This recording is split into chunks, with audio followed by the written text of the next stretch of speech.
In the mid-1890s to the late 1920s, motion pictures were a purely theatrical experience.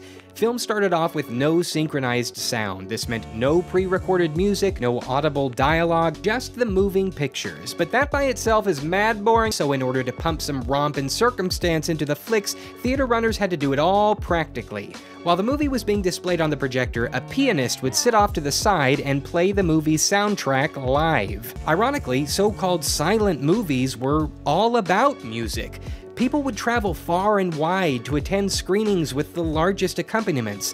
In many places, going to the movies meant going to a concert. These movies were meant to be watched in front of a live orchestra in a crowded theater full of energetic patrons willing to have a good time. Considering this made me, at the very least, entertain the idea that I hadn't been giving silent films a fair shake. Maybe if I could somehow watch these old reels in the original setting in which they were screened, I would look at this whole thing differently. But let's be real, how could I ever hope to recreate an experience like that today?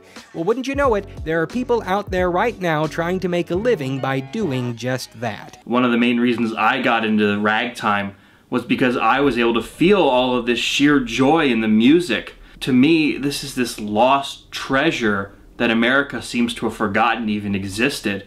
And now they're bringing it alive for audiences where they'll come up and have a huge smile on their face because most of this music they've either heard about from their grandfather or great-grandmother, but they haven't heard it themselves, and it's a true revelation for all who hear.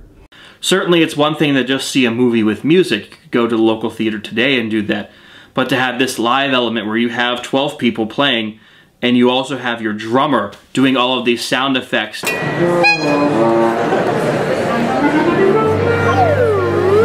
I'm John Hasse. I'm curator of American music at the Smithsonian.